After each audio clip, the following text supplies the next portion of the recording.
Hello, everybody. This is Empowering Democracy. I'm your host, Joe Firestone. And with me today is Dee Pierce, the host of Around the World with Dee and Friends. Yes, I'm happy to be here. Thank you, Dee. Happy to have you here. And this is another Dump the Corruption show. And we're focusing on the fundraising of Dale Strong of Alabama,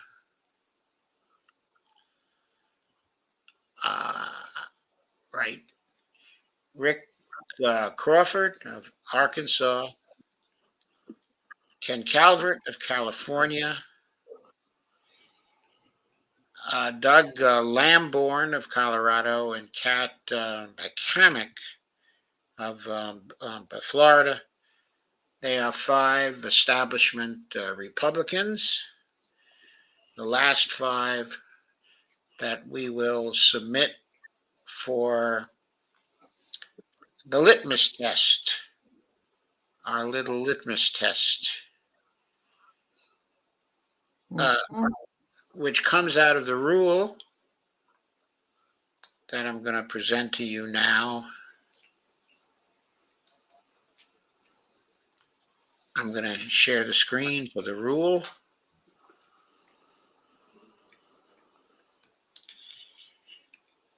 Where the hell is the rule?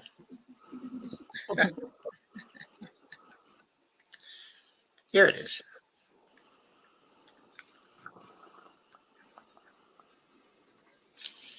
So,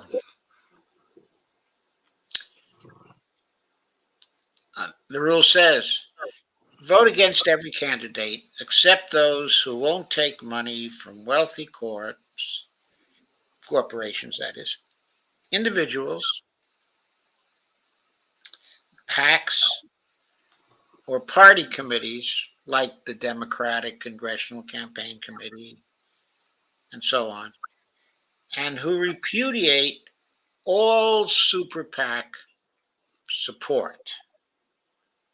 So the litmus test is you can't do any of those things, and you got to repudiate all super PAC support. The question is, does the fundraising of these 5 candidates fit the rule? And most probably, as it has been in every case we've come up with so far, no candidate would have passed according to this rule. So now I will share the first of our candidates, Dale Strong of Alabama, District 5. And we're going to go over the financials of his 2022 race. Here's the summary tab. Dale Strong raised close to $2 million. He spent $1.954 million, ended with cash on hand of $19,045. He was running against a Democratic candidate who raised the princely sum of $85,150, spent $84,706, and emerged from the campaign with $195. So the Democratic candidate was outspent by 20 times in what must be a very solidly Republican district. There was also some outside spending in this district. that was in a primary race, in relation to a primary race. Dale Strong was supported by $429,761, but was opposed by $491,898 in outside spending. And Casey Wardynski, the person that he ran against, was supported by $219,646 in outside spending, and was opposed only by $15,046 in outside spending. So Casey Wardynski had a net gain in outside spending, but of course, the money Dale Strong had raised was more than enough to defeat the primary challenger, who had outside spending of $219,646 in support of them.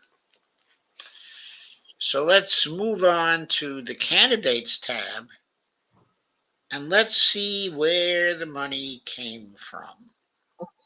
And let's see how well Dale Strong did in the race. Well, he got 67.2% of the vote. $29,735 of that was in small dollar donations, less than or equal to $200.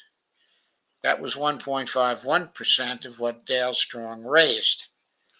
In large individual contributions from well-off and wealthy people, he spent $1,364,030. He raised $1,364,035. That was nearly 70% of what he raised. And then from PAC contributions, he raised $360,000. That was 18.24% of what he raised. And then he self-financed $240,000. So what we usually do here is we view this as another large individual contribution, okay, albeit an extremely large one, which, if taken together with his large individual contributions, would have put him over the 1.6 million mark in large individual contributions. Well, obviously, he flunks the litmus test right there because of the magnitude of the large individual contributions and the PAC contributions. He also took a very large amount of super PAC money, as did his opponent in the primary, of course, but he still took that super PAC money, and that further disqualifies him. Mm-hmm. Represents a further failure, okay, of the litmus test. Kathy Warner Stanton got 29.6% of the vote, raising only $85,000. That suggests that if she had any substantial money supporting her, she might have given Dale Strong a run for his money. Who knows? Probably it's just a solid Republican district and it wouldn't have made any difference. But still, it's kind of striking. So Kathy Warner Stanton got very little in small individual contributions, only $1,800. In large individual contributions, she got $3,350, but those two together were only 6% of what she raised. She didn't get any money from PACs. She just did candidate self-financing, which of course represents large individual contributions. She put in $80,000 into her own campaign.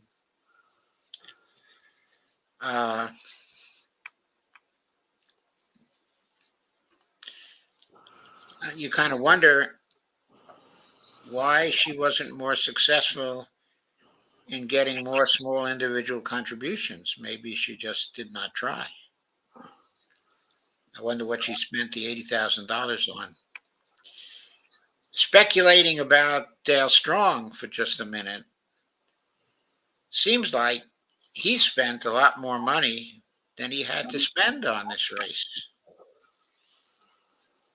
He spent $1,954,325. He won very handily with 67.2% of the vote. Seems like he wasted a lot of money on this campaign. And that's all I'll say about this race. He fails, the litmus test. Let us move on to our second candidate. From Arkansas District 1. And his name is Eric Crawford. He goes by Rick Crawford. And in Open Secrets, he's found under Rick Crawford as opposed to Eric Crawford.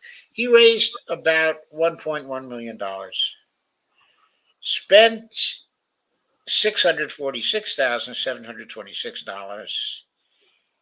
And had cash on hand at the end of $622,502. It appears from this that Rick Crawford was much more sensible than Dale Strong. He outspent his opponent by 10 times. I guess he figured that was enough to win.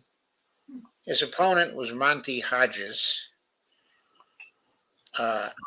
who raised $66,984, spent $64,098, ended with cash on hand of $3,329. The Libertarian candidate by the name of Roger Doherty was also in the race, but there's no data on how well he did. In outside spending, Rick Crawford was supported by $8 and wasn't opposed by any dollars. And there was no outside spending for Monty Hodges. Let's go to the candidates page to get some information about how they did. So Rick Crawford got 73.8% of the vote.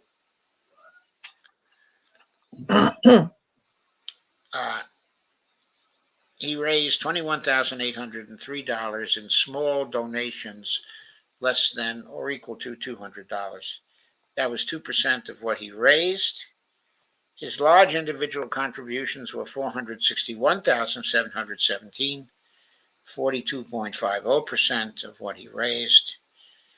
And his PAC contributions were $599,400. That was 55% of what he raised. So, of course, he fails, the litmus test on the two counts of having substantial fundraising in large individual contributions and also substantial PAC contributions. So he easily failed also. It doesn't look like there's much of interest in this race. It was a race where the district was evidently very, very red, and Monty Hedges had very little chance to win.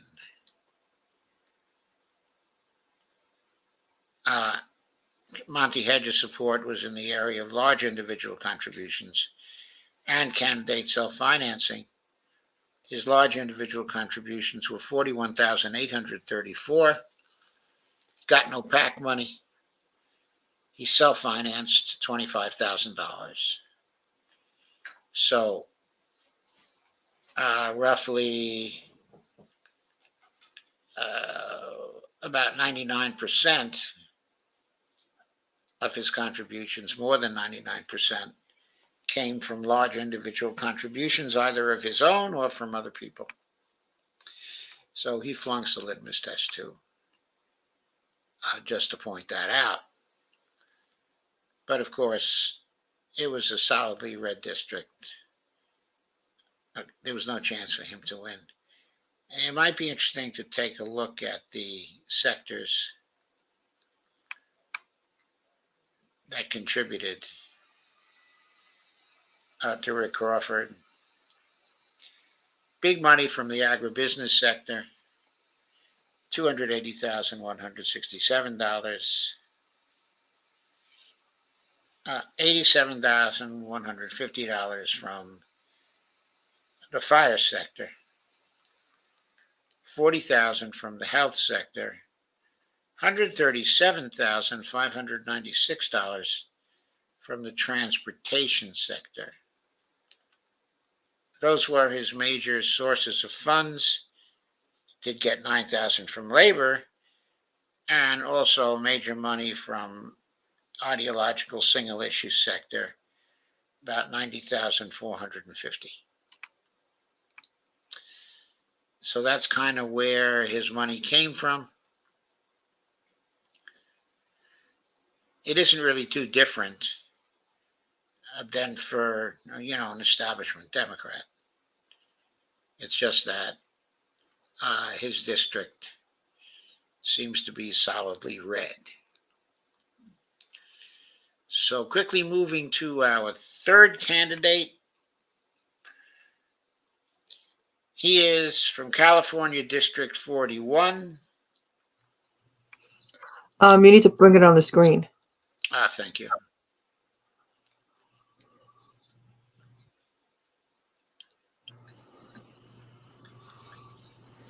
He is from California District 41. Where is that district? There it is.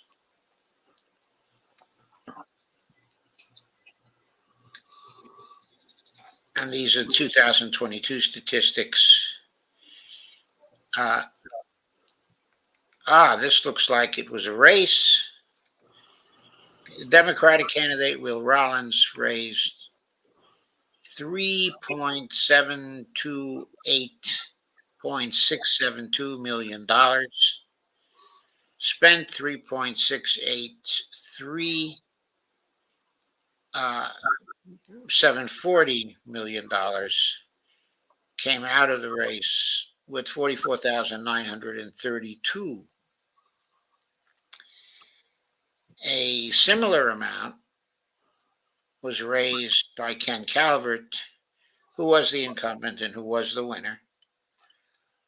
He raised $3,696,398, but he spent $4,037,194, something like $350,000 more than Will Rollins spent. He emerged with $69,802. Let's see what the outside spending was. It was heavier for Will Rollins, who got $650,336 in outside spending and was opposed by $35,654 in outside spending. So he had a net gain in outside spending. Will Rollins did of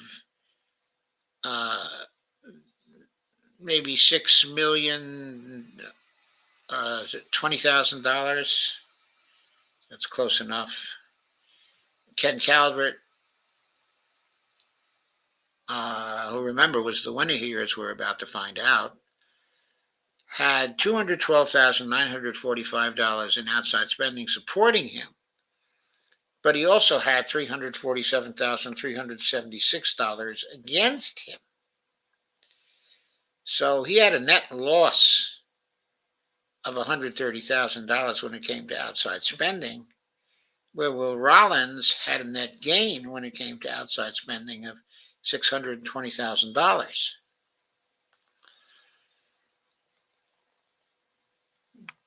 So the net gain in outside spending for Will Rollins more than made up for the extra direct campaign spending that was done by Ken Calvert, the incumbent, who I guess had something of a war chest from his previous campaigns. Let's go into the candidates page here to see what the result was of this race. Will Rollins got 47.7% of the vote, and Ken Calvert in the California 41st came out with 52.3% of the vote. Source of funds for Ken Calvert was $216,826 in small donations of $200 or less. That was 5.87% of what he raised.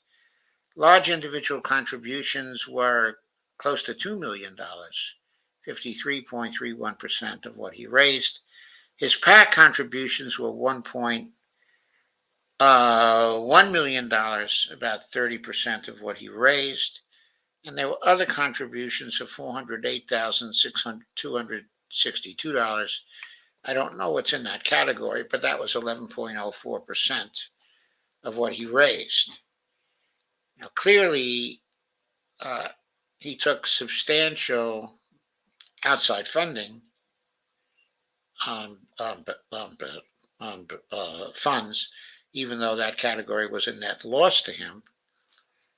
And he also had a tremendous amount of money in large individual contributions and in PAC contributions. So Ken Calvert, even though he won the race, fails the litmus test. It's also true, though, that his opponent, Will Rollins, also fails that test. He had small individual contributions of $652,625, which was 17.5% of what he raised, but those small contributions were dwarfed by his large individual contributions, which were $2.6 million, roughly, about 70% of what he raised. He also had PAC contributions of $325,057 and did candidate self-financing of $9,800. So he fails the litmus test for those violations of the rule. So both candidates failed the litmus test in this instance, but the Republican candidate, who was the winner, also failed. So the fourth Republican, the third Republican we're going over here, bites the dust. His typical fundraising is really marked by those large individual contributions and substantial PAC in the contributions. And in addition, we know, and we'll make this more clear in just a second, we know that he accepted a lot of the independent expenditures, roughly all told,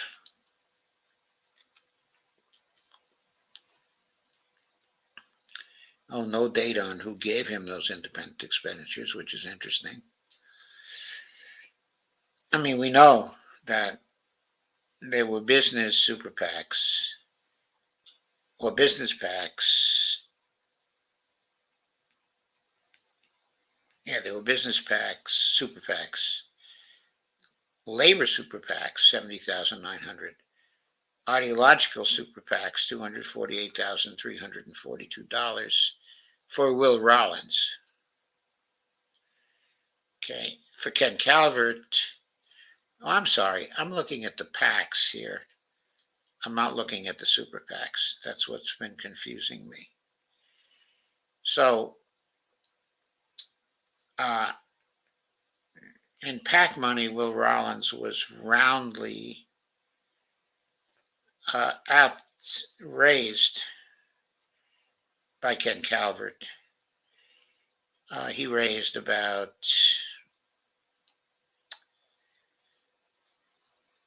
$325,000, okay, in PAC money, whereas Ken Calvert raised about $1.1 million in PAC money. But let me get to the outside spending that I should have gone to in this, instead of bringing in the PACs.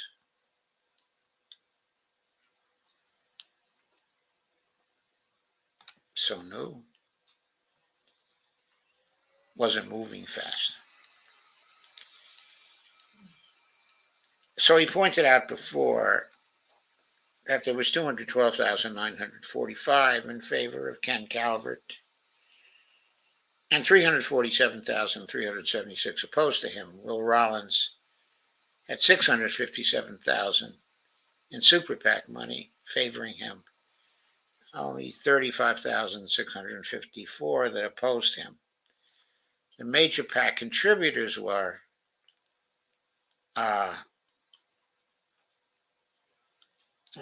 Defeat Seditionists, which is an ideological super PAC, gave him $92,350. Gave this to Will Rollins, I guess his name was. 92,252. Communities for New California gave him 42,386. Super PAC by the name of Courage California gave him only 722. I guess Courage California didn't have that much courage with respect to this particular candidate. Communities for a New California 501c group gave him $42,836. When I say him, I'm talking about Will Rollins. And the Agenda Super PAC, the Agenda PAC, which is a super PAC, gave $25,000 to Will Rollins. And Activate America gave him $7,517.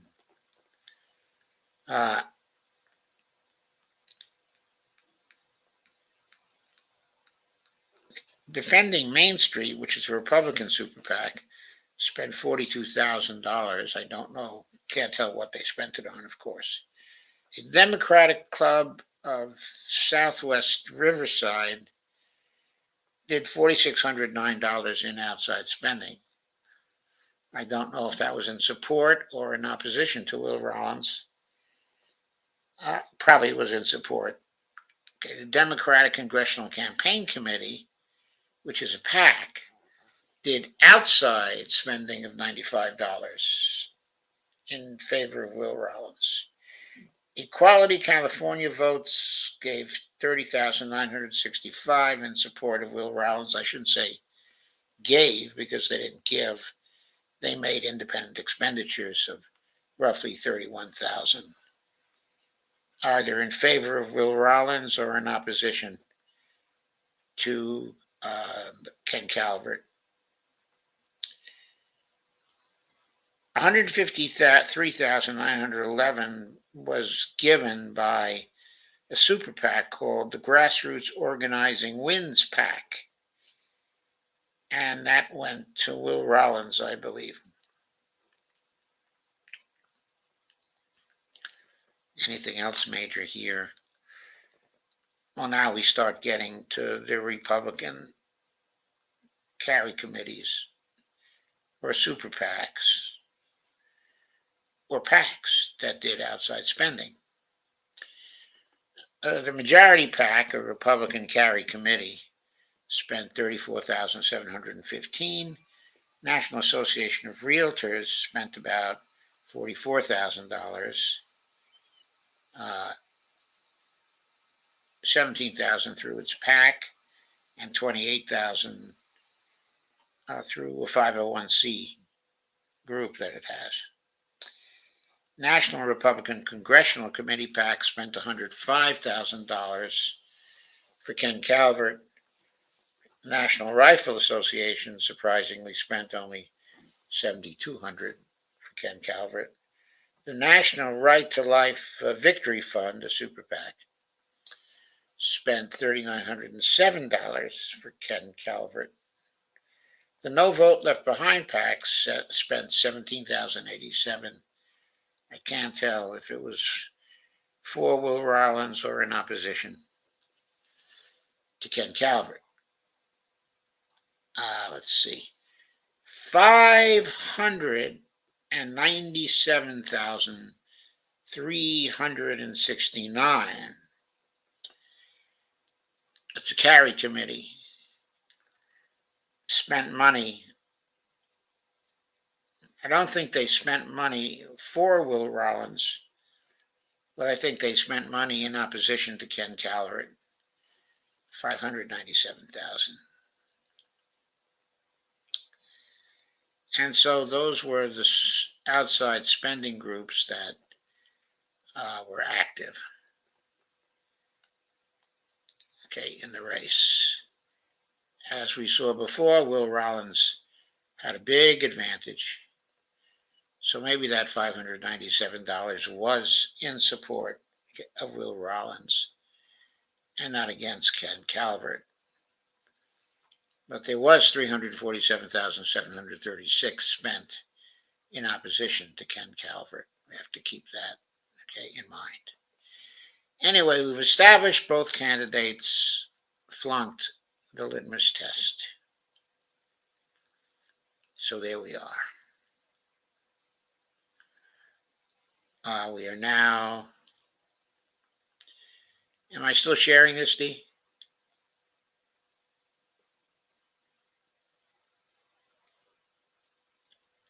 Now you're off. I just see you.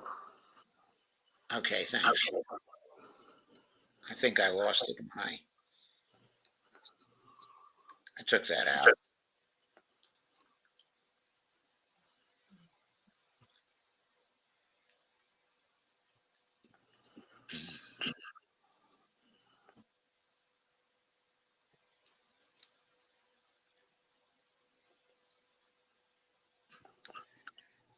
I'm going to share the Colorado District 5 race here.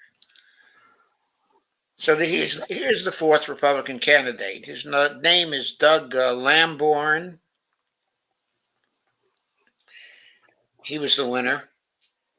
He raised, and he was an incumbent also. He raised $506,157. This has got to be a very Republican district. He spent $729,903 and merged with $205,032. He ran against David Torres, okay, a Democrat, raised only $26,406, spent $23,827, and merged with $2,554. A Green Party candidate ran in this race, Christopher Mitchell.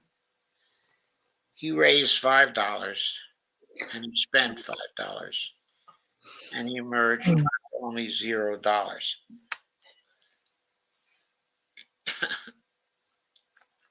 I have to say, I don't know why he bothered to enter the race.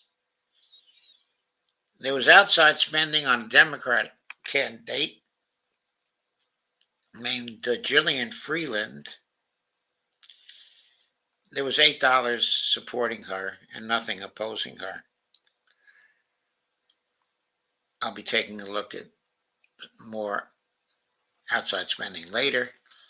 But going to the candidates tab here,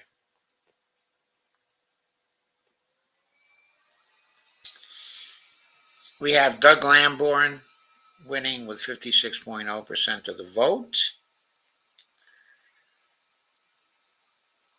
He had small individual contributions of $41,000, large individual contributions of $179,802, and $285,000 in PAC contributions.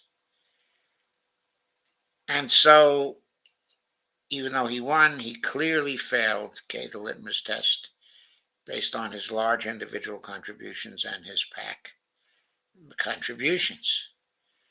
David Torres got 40.3% of the vote. Pretty substantial, considering that he spent only $26,000. I mean, Doug Lamborn, relatively speaking, must have been pretty unpopular. I mean, with that kind of a fundraising advantage, like that was a fundraising and a spending advantage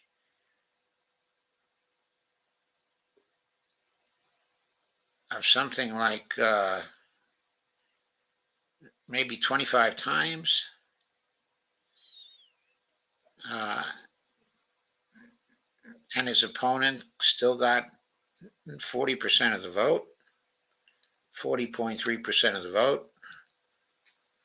Damn, if his opponent was able to do any serious fundraising,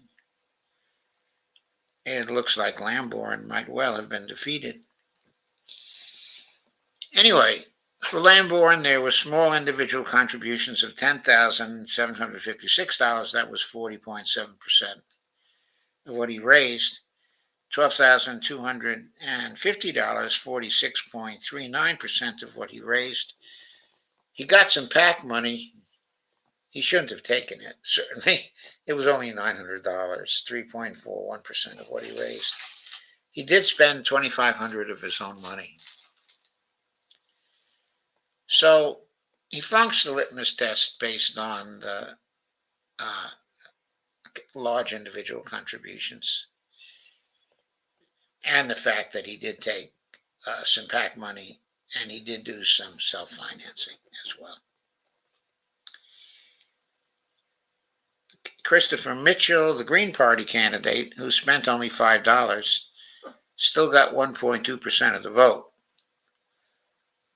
He raised, well, here it says he had small contributions of $125. I don't know where they came from exactly. The percentages make no sense here. But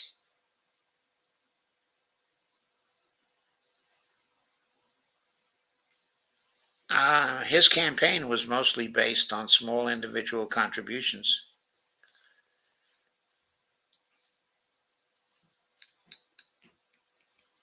But he had $40 of candidate self-financing. I don't know how those two figures sort of fit in here. $40 in self-financing, $125 in small individual contributions. That's $165. But the other category says he gave back $160. And that's why he came out with only $5 raised and $5 spent. That's the weirdest picture I've seen. Yeah. But he's the closest one so far to passing a litmus test. So he was a Green Party candidate. So this is really kind of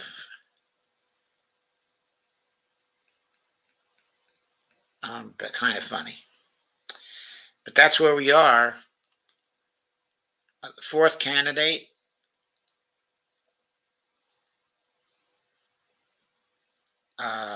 Doug Lamborn, certainly flunked the litmus test. But he did win. Not as handily as it seemed he should have. A final candidate is Kit Cammack. She was an incumbent. She won. I'm still showing that, right, Dee? I was just gonna come to tell you that. No, it's not showing. Okay. Yeah, the dogs are snoring. That's why I have this myself muted. Oh, okay. Dogs are snoring. I am boring the dogs.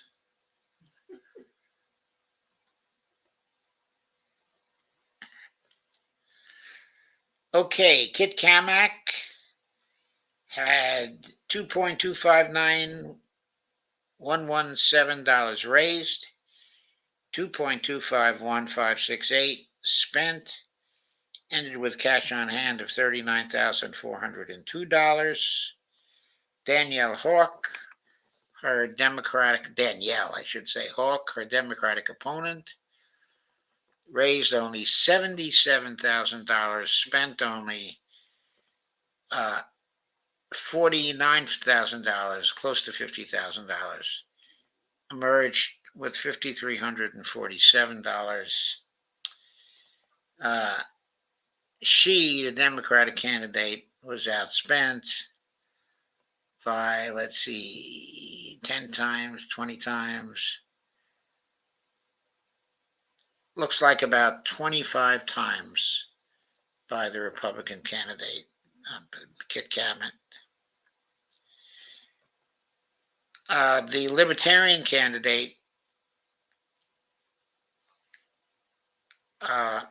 raised $15,936, spent $15,652, came out of the campaign with $0. Outside spending by candidate, there was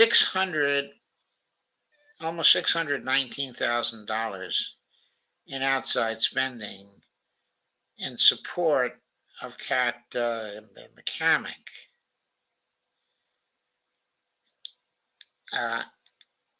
In support of Danielle Hawk, there was $4 of outside spending.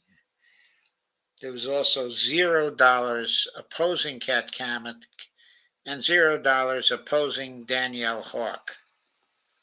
So it was all supportive outside spending, and Cammack got almost $619,000 of it. Amazing. Just amazing. So what's your guess about how wide the margin was in winning this race for Cammack?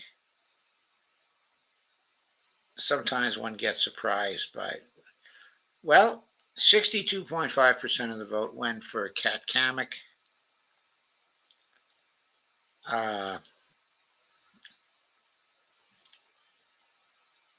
Who had $431,185 in small individual contributions. That's interesting. That was 20% of what she raised. She did raise $768,890 in large individual contributions. That's 33.99%. And there were PAC contributions of $623,445. So she immediately fails the litmus test on those grounds. But the PAC contributions were 27.60% of what she raised. The other contributions were $436,597, 19.33%. What the hell is in that other category, you wonder? You just wonder about that.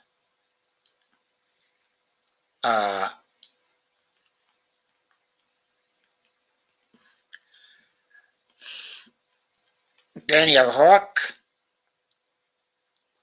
had 59% of hers in small individual contributions and only 40.97% in large individual contributions. So Danielle Hawk, I should say, let's be clear, is the person who came most close to passing the litmus test. That's just the way it is. She failed too because she took substantial large individual contributions. But obviously candidates don't think there's anything wrong with that. But we do. It's against the rule. Cammack, of course, failed because of the large individual contributions, the PAC contributions and the outside spending, which in her case was $620,000. Who did the outside spending?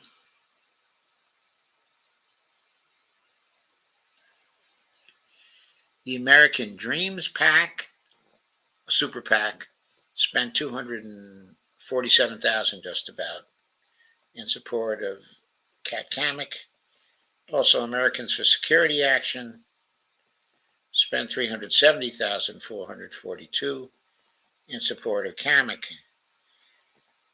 Disabled Veterans PAC spent $687 in support of Cammack. And the Guardian Fund spent $902 in favor of the Cammack. Everytown for Gun Safety Victory Fund, the Super PAC, spent $4 in support of the Democratic candidate in this race. So there was that outside spending for the Democratic candidate. So Cammack easily bites the dust, and all 5 candidates tonight have bitten the dust. We have to point out here that means all the establishment candidates have failed for the Republicans. Next Wednesday, we will find out whether the first 5 of the Freedom Caucus members, whether any of them can pass the litmus test. Dee, any comments at this point before we go to the comments from our audience? It seems we have the same thing every time, and they normalized it. It's normalized, taking these contributions. I think that's a very important point, that it's so normalized that everybody takes the individual contributions without thinking, no matter how large. They're over 200. Only well-off people can make contributions of over 200. And everybody's taking it without a second thought. And of course, most of them also take PAC contributions or Super PAC contributions if they get them without a second thought. And that's what's causing everyone to flunk the litmus test. That's what we're seeing. Mm-hmm. Getting into the comments.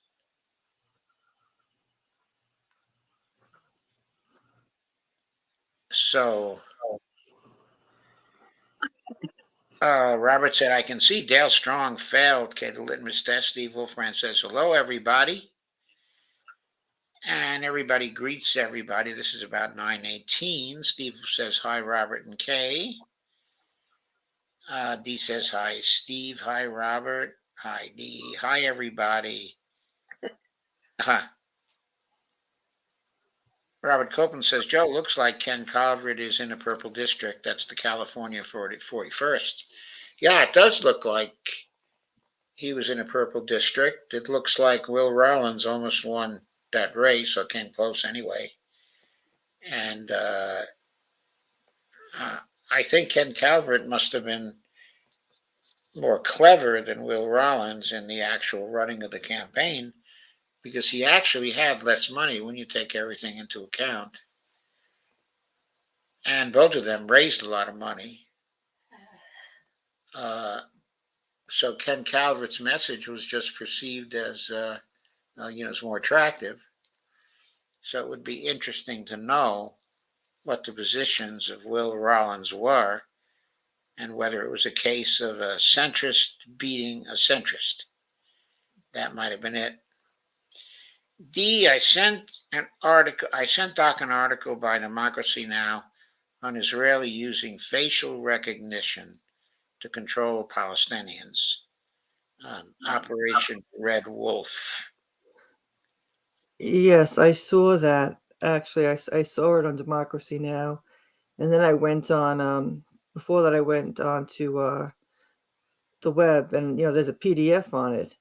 It's very long, but I had to wait I couldn't bring it onto the show. There was other stuff we wanted to discuss.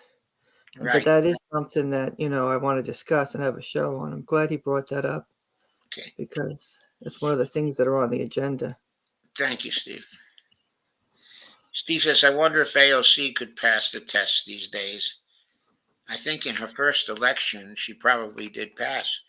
We could go back to the first election and see. It would be interesting to do that, to go back to the first election. Uh, Maybe I could easily do that. Let's go through the rest of the comments and then see where we are. And if I have time, I will go back to the first election and see if she passed. Steve Wolfbrand said D, cool. And Robert says David Torres might have a good ground game. Yeah, it's possible. $5. What did he spend the $5 on? He went to Starbucks and got a coffee. Steve said, ah. Robert Copeland said, I guess the dogs are not into politics. Steve Wolfbrand said, the dogs were watching a Biden speech, okay, or a Kamala speech. Robert Copeland says, Steve, watching a Biden speech would put anybody to sleep. Robert says, they all failed litmus tests. Steve said, after Bernie, I'm reluctant to send money to any campaign. Yeah, me too, especially if it's a Democratic, if it's a party, if it's a campaign of someone running in the Democratic Party. Yes, because you think your candidate is going to cave and then shepherd everybody into the nominee of the Democratic Party. And the odds still look like that nominee is going to be Joe Biden, even though I think that's the stupidest thing in the world. Steve says, I'd vote for that $5 guy. Yeah, before I came up with the litmus test, okay, I had the idea that what people should vote for in any campaign, was the guy running who raised and spent, the least amount of money. Just seek out that guy and vote for him. Robert Copeland says, looks like Democrats and the Republicans have the same pattern when it comes to how they get campaign contributions. And Lana says, sorry, I was on with the lady from Progressive Democrats of America. Lana, who is that lady? Does she have a name? Anyway, I am going to look back at this point and try to look back at AOC's first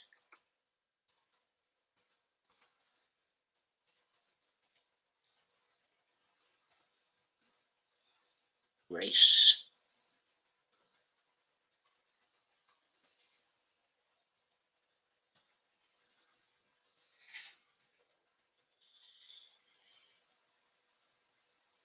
New York District 14. I'm going to go back to her 2018 race. That was her first race. It is very easy to retrieve the summary data for the congressional primary race.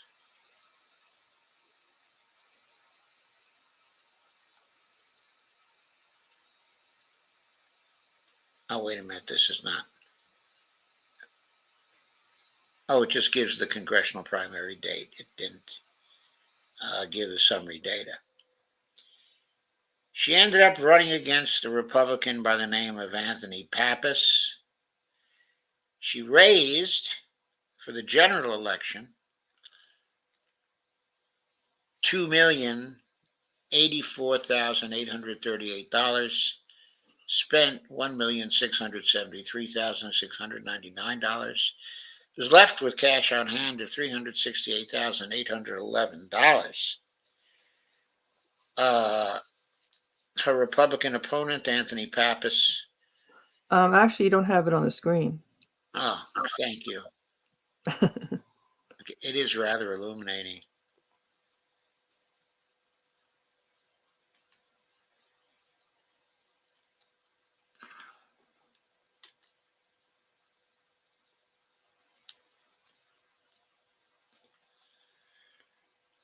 Okay, so there it is. She got 78.2% of the vote. Anthony Pappas, the Republican, got 13.6% of the vote. There were some other candidates who got something. Anthony Pappas raised 8161. That is 8,161. He spent only $2,500. Considering how little he spent, he didn't do badly. There was outside spending of $633,302 in opposition to Ocasio-Cortez. So that was interesting. $1,918 outside spending in support of her, but $633,302 in opposition to her. Now, Joe Crowley, who of course famously ran in the primary, got $3,913 in outside spending in support of him, but $11,000 in opposition to him.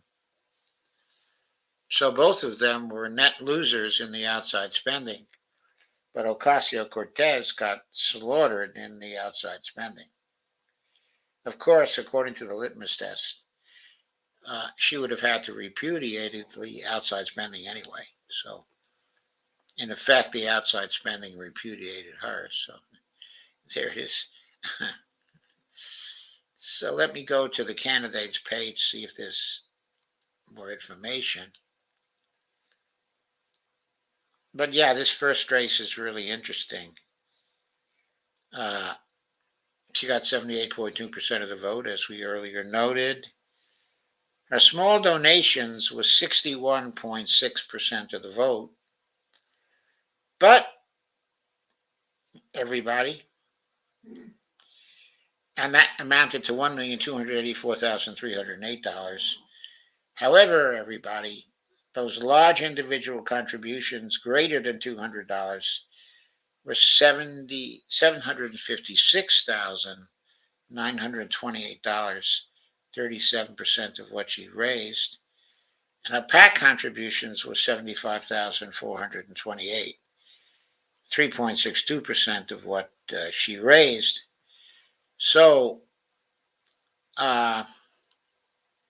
she still failed, the litmus test, even in that first race, though she came closest to passing of almost anyone else except maybe what we've seen from Katie Porter.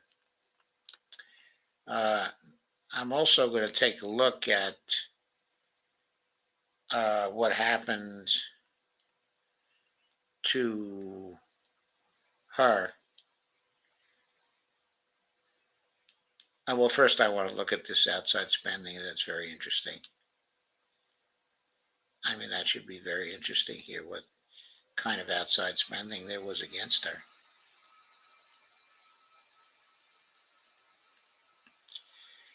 Again, she got only $1,918 in support of her, $633,302 in opposition to her. That's amazing. Yeah. So she got contribution from Blue America PAC. I'm sure that was in support of her. That was actually Blue America PAC is a super PAC, and that was $11,000. But the $633,302 came from Future 45. That was, like all the money against her. let's see if I can find out anything about Future 45.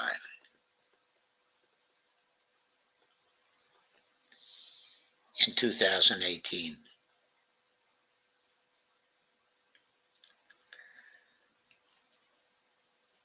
Future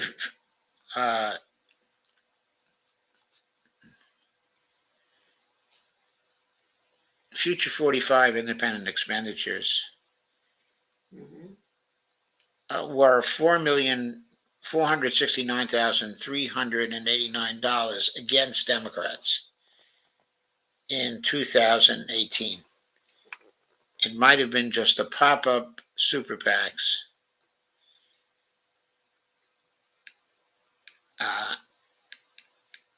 Anyway, that was there.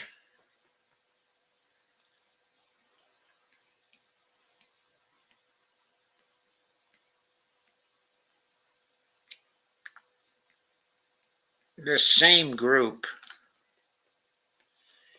spent $1,910,480 against Nancy Pelosi in independent expenditures, $1,659,892 against Bernie Sanders, and $1,026,589 against Elizabeth Warren. $899,000 was against, of all people, Maxine Waters. Amazing. Okay, well, that's an interesting super PAC.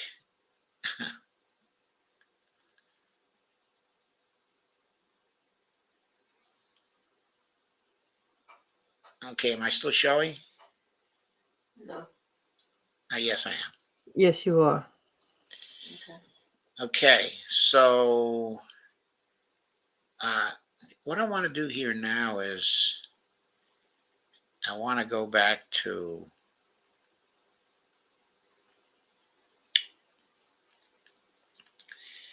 the 2020 cycle and see what happened. We've already looked at 2022, and we know she failed the litmus test in 2022. Oh, this is where still in outside spending.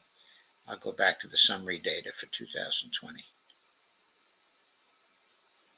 For the 2020 race, let's see.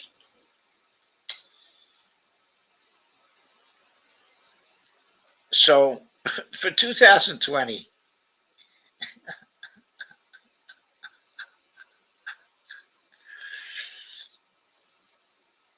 it was a hot race. AOC raised $20,664,795. She spent $16,735,422. She had cash on hand of $4,297,383.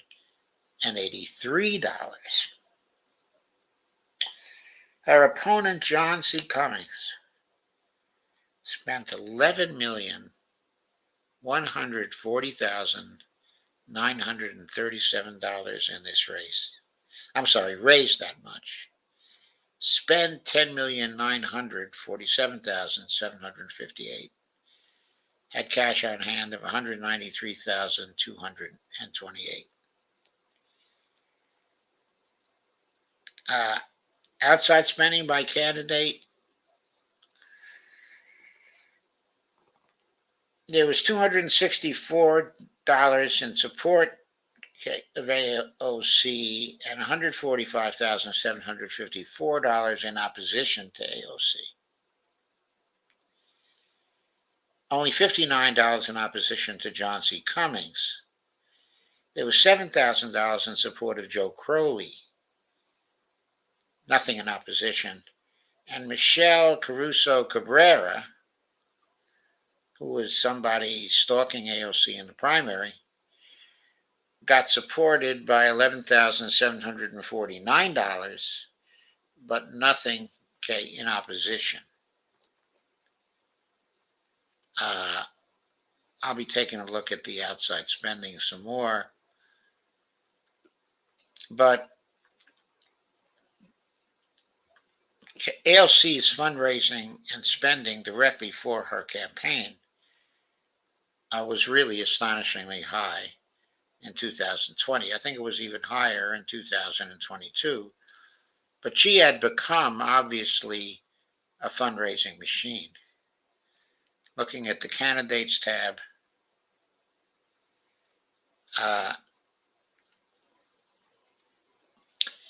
in small individual contributions, she raised 80%.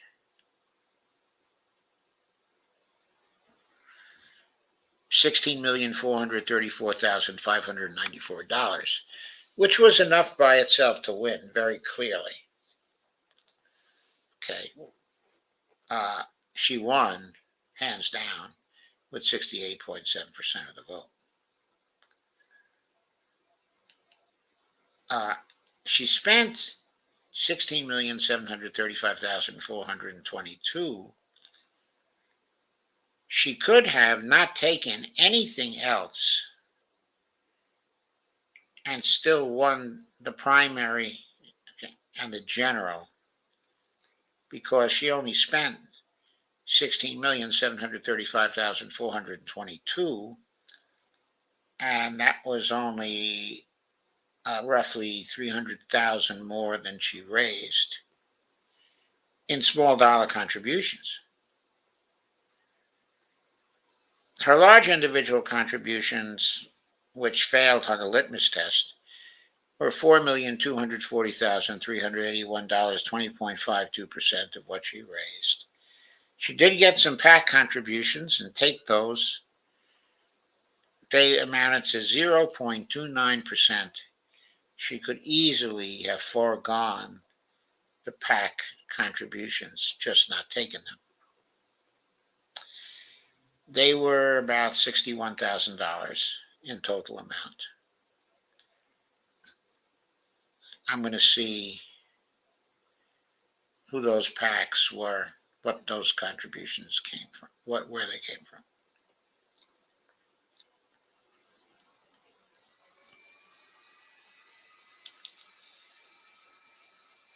And they were from labor and from ideological groups. From ideological groups, she got about 17,000, and from labor, she got about 47,000.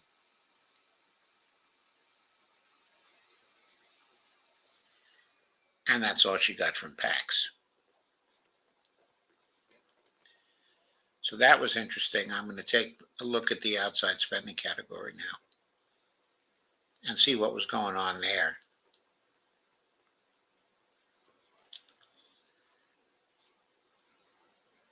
As I said before, she had $145,754 in outside spending opposed to her.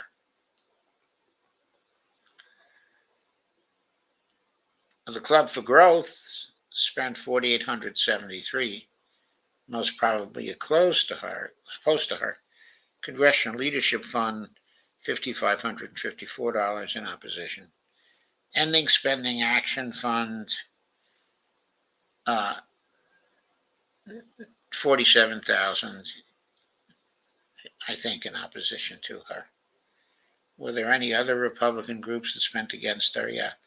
Stars and Stripes Forever PAC opposed her with $3,732.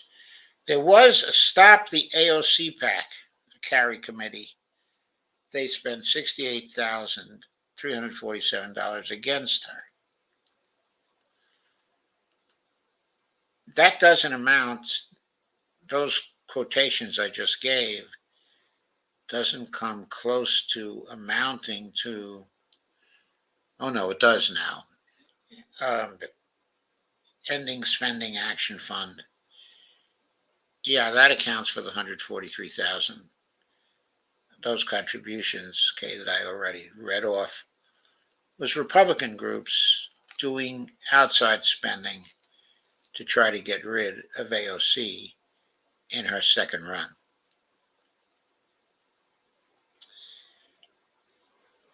Let's go back to 2022.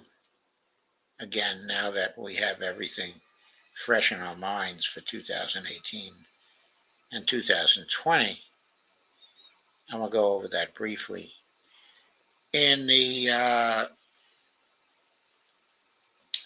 she raised not nearly as much in her 2022 run.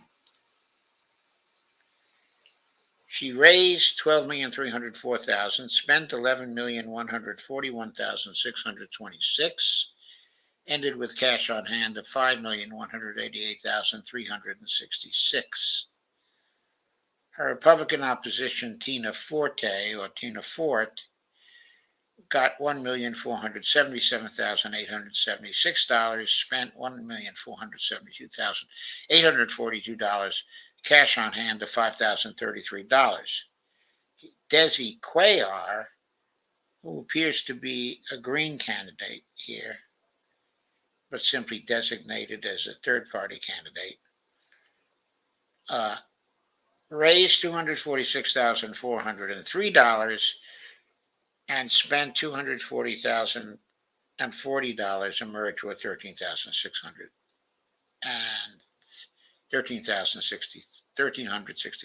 Sorry. Outside spending by candidate, that was a very similar pattern to 2020. Ocasio-Cortez had outside spending of $2,719 in support of her and $141,280 that was opposed to her. Probably the same groups that opposed her in 2020. Okay, Desi Cuellar got $337 in outside spending, 0 opposed. John Cummings, who I guess also ran in this race, got $8 opposed to him. I don't know if he ran. He might have just gotten the $8 because he ran before. But we're going to look at the candidates page now and see.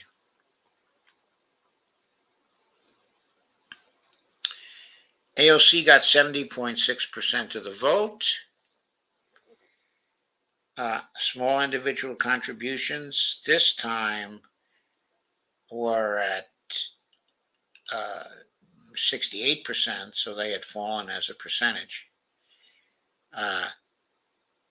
She raised $8,327,000 from small dollar donations. She still raised only a small amount from PACs, $54,935. She did raise $3,897,496 from large individual contributions. So she flunked, the litmus test again, but again, also, she came closer to passing it than almost any of the other Democratic candidates.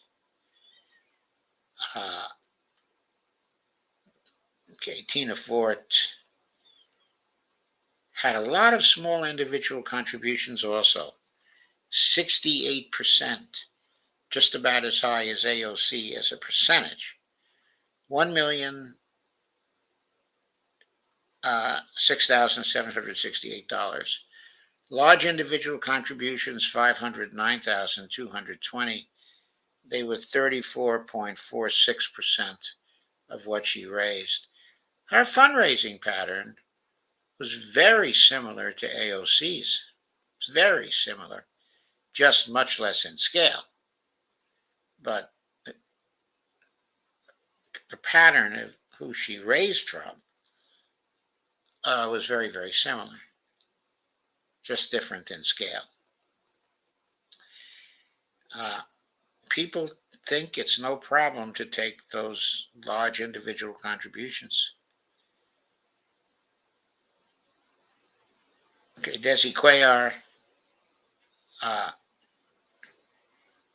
in that district in New York 14th, all the candidates had a high percentage of what they raised in small dollar donations, contributions less than or equal to 200. Large individual contributions were substantial, but percentage-wise, they were about half of the small individual contributions. Okay, Desi, of course, got only $100 in PAC contributions and spent $1,870 in candidate self-financing.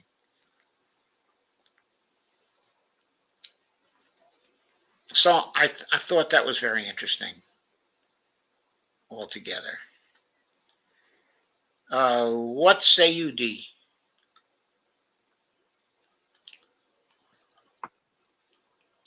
Um, we got to change things. Yeah, we got to get candidates to understand, I think, that they cannot take any more than $200 from anybody. That's just not allowed in terms of the litmus test. That $200 contributions are enough to buy people, and we can't. Really, getting back to years ago or getting back to old times when you walked around the neighborhoods and you spoke to the people and you took small donations. You know, they're so disconnected from their communities and disconnected. You Yes, know, they got to get back to being part of the community. right. I entirely agree with you. You can only take money if people are well off. You just don't take money from them. And the True. way to do that is to say, I only take contributions of $200 or less.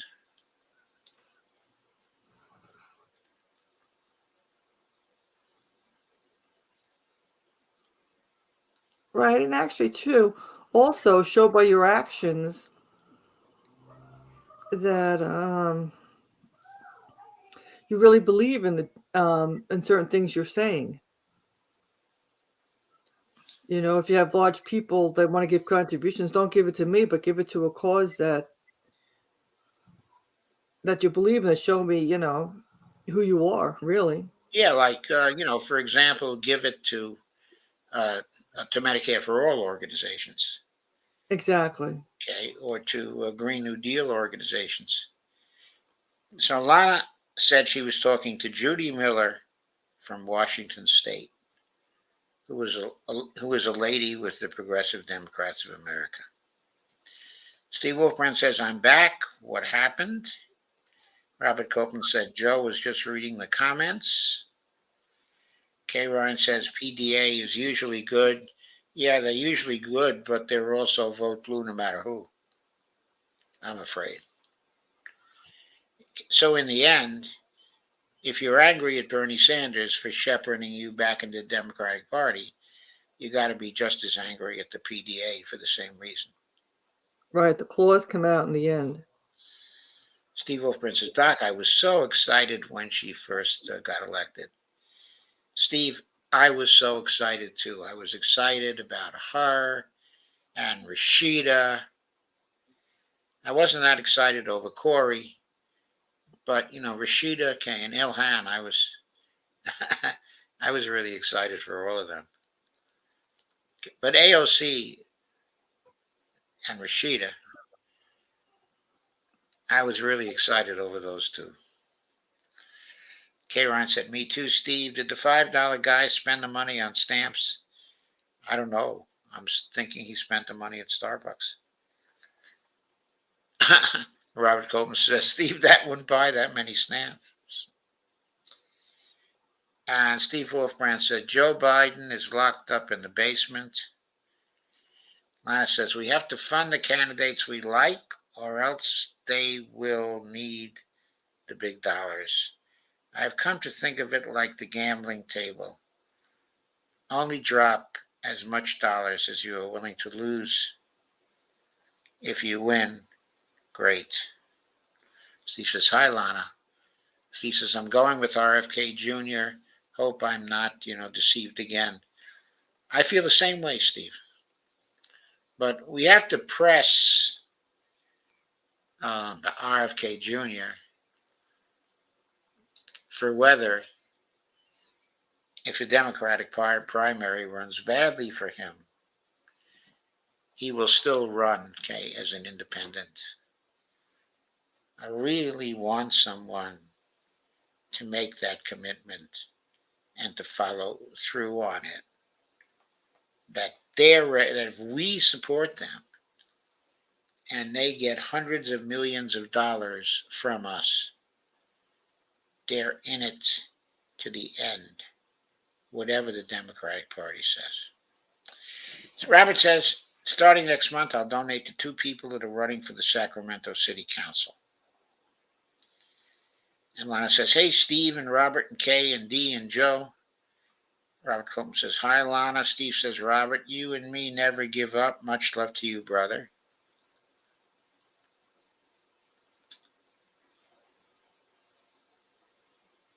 Much love to you, brother. And Steve says, not sorry. Lana says, I want everyone to know that I recorded a tutorial from a very nice young girl at Macy's today about makeup. Hopefully this means tomorrow night I won't look like a clown. Well, and Steve says, Lana, I'm sure you're as beautiful as your soul. Lana says, I was just typing a text to Gina and mentioned Hakeem Jeffries. My phone tried to type Hakeem Jesus facepalm. Steve Wolfman says, dog snoring is the most beautiful sound. Oh, really? Yeah. Steve Wolfman says, I wonder what they dream about. Yes, to me, it's a beautiful sound, and it's very relaxing. Okay. Going off to sleep and hearing the soothing sound. Hear the soothing sound. Yeah. Lana Dell says, that's kind of you, Steve. I will do my best not to lose my temper if they start talking about Fed debt. Yeah, they probably will. Dog so sweet, okay, and a big mess. Dogs are love. Well, humans. Yeah, and I can say that about humans too. Humans are a big mess. Yes, I certainly agree. Steve says dogs are love, That's true. unrequited. Lana says, speaking of fundraising, did anyone see this? Ghostart says, follow the stonks. Steve Wolfbrand says, RFK Jr. is our solution. Steve says, hi, Ghost Star. Steve Wolfbrand. Lana says, I guess it didn't post. It's a HuffPost fundraiser from April 27th. A Dems fundraiser with arms dealers. Oh, God. Ghost Star says, hey, Steve Wolfbrand. Steve says, smash the like button.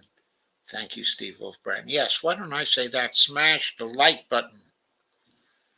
Please buy me a coffee. Go to my Patreon occasionally. Make a contribution. Kay says, okay, I'm out of here for tonight. Love you all.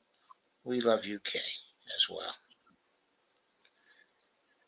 And Steve Wolfbrand said, mutual aid, RBN. I gave $200 to Rome for the library. Lana says, Rome does a lot of good work behind the scenes. Steve says, good night, Kay. Sleep tight. We love you. Steve Wolfbrand says, Robert reps Sacramento. Robert should run for office in Sacramento. Kostat says, Steve Wolfbrand, nice. Rome's busting it on the library. Robert Copeland says, I'm going to contribute to my city council member, Katie Valenzuela, and to Flo Joan. June, Crawford for mayor. Cool. Okay, folks, I think that does it for tonight, which is Friday night. I may see you once over the weekend. Okay, I don't know. Joe, can you find that article? You mean the HuffPost article? I suppose I can if I go to HuffPost. So I'll check it out after we get off. Okay.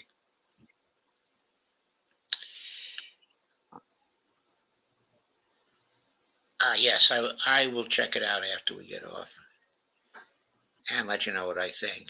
But it doesn't surprise me. It doesn't surprise me at all. They're so corrupt. Just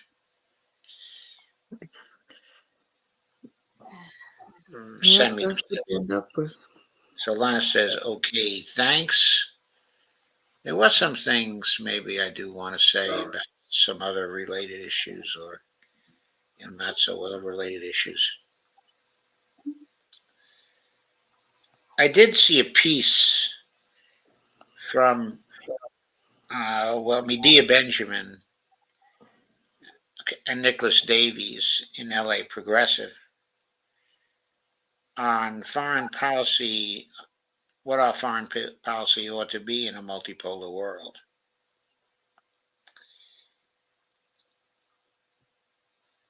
And there was another good article on pursuing Assange in LA Progressive also. Those articles are well worth reading and may get into some of our future streams, especially the Medea Benjamin Nicholas Davies article. That may well get into Tuesday's stream on changes in the international system. It's very relevant to that. I'll put the links of both of these in the comments before I sign off.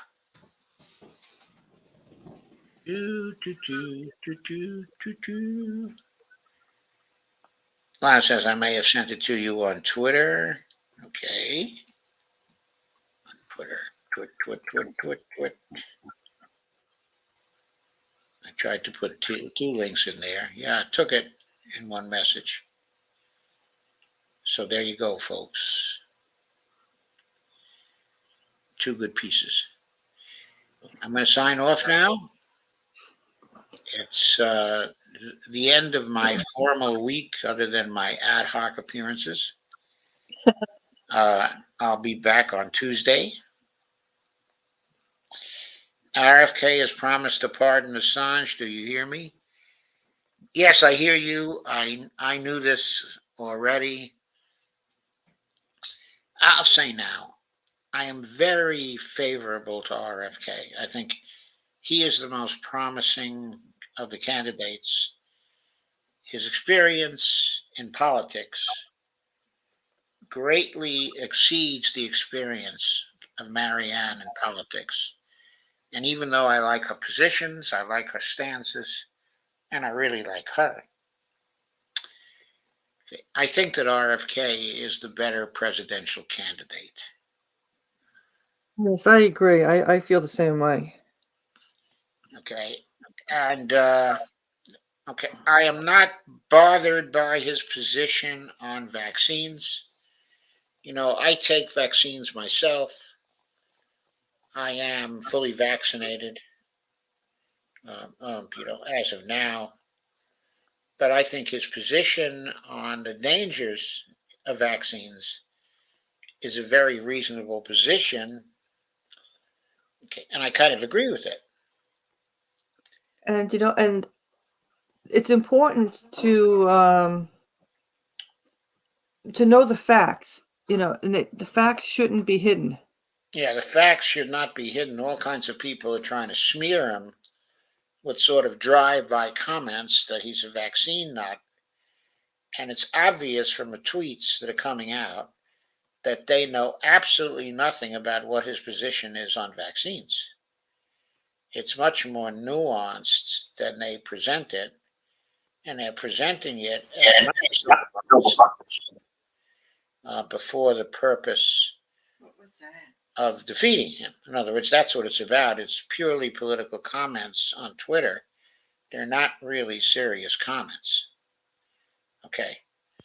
But what I'm looking for from RFK is I'm looking for two things, because I already like most of the positions he's taken. Three things. First, I want him to directly come out for universal, for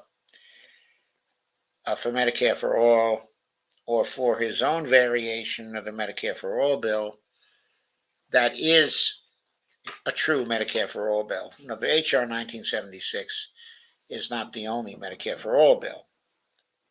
As far as I'm concerned, he's free to produce a better one if he wants to, and I think better ones can be produced.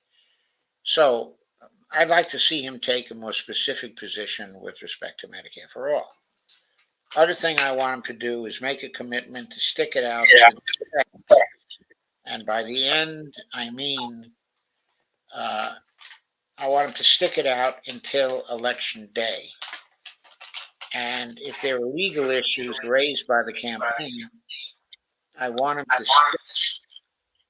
to stick it out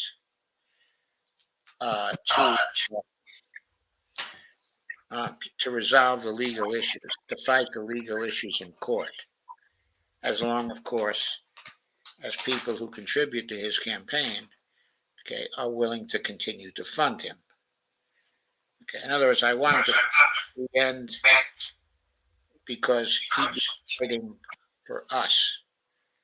I don't want him to fold and then to tell everybody that they have to vote for Biden or Trump. I don't want to hear that. Okay. And then a third thing that I want from him, I want him to cut the litmus test. Okay. I want to know that he's not bought by any large donations. I think we need to have those three things. Okay, but as of now, at this stage of the campaign, I am for Robert F. Kennedy. And I am against everybody who fails to pass the litmus test. So that's what I'm going to say. So even though my audience is growing slightly right now, I'm still going to say good night, because I've had a full week, and I need to take a look at things this weekend and see what's going on. And the need some support. I don't know why I have this echo. I have no idea. There is an echo. Yes, I know there's an echo. I have no idea why. Okay, so there's no more echo. Is there no more echo? Yeah, there's still no more echo. Okay. So Steve Wolfbrand says Julian will be free only if RFK is elected. Well, I don't think that's true, because I think if Marianne were elected, she too would stop the prosecution of Julian Assange. In other words, she is clearly in the camp of those who want to see the prosecution stopped. Is there another way than buy me a coffee? Yeah, sure. Go to my Patreon account. It's right on the screen. The echo is gone now. It's back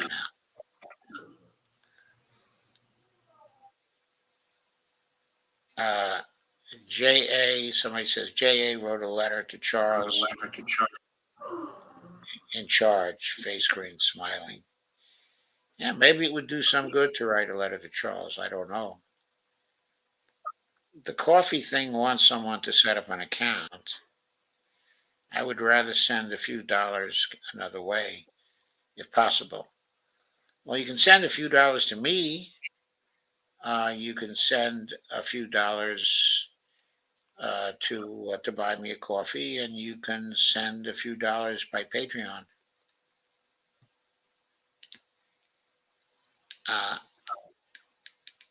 Okay, Lana says, I saw that letter from jail. Steve Wolfbrand says, good night. Lana says, good night, Steve. And I'm going to say good night, too. Yeah, good night, everyone. Yes, good night, Dee. And maybe I'll see you tomorrow, maybe. And thank you again for joining me. What are you doing tomorrow? I'm going to be talking about Palestine. I'm going to be talking about the person that was the hunger striker person that passed away. And I'll see what else I'll bring forth. Well, actually, if you're going to be on, I could bring up the AI information, because I want to bring that up on a night where you're going to be there to discuss it as well.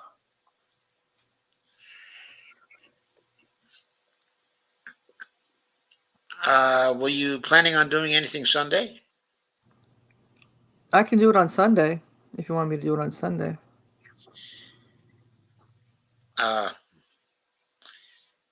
Okay, Sunday might be better. Okay, because then we can dedicate it to that information, the AI information, and with Israel. Yeah. Yeah, I think that would be very interesting. Lana says, don't forget Steve Keene at noon on Saturday. Okay, thank you for reminding us of that, Lana. Yes, Lana, it was very sad, the hunger striker. Yes, it was very sad. And it was deliberately, in other words, the Israelis obviously didn't give him care. And that's why he died. Not to give him care was barbaric. Okay, again, good night. Yes, good night, all. And I'll probably see you Sunday then. Yes, you will. Good night, everybody. Good night.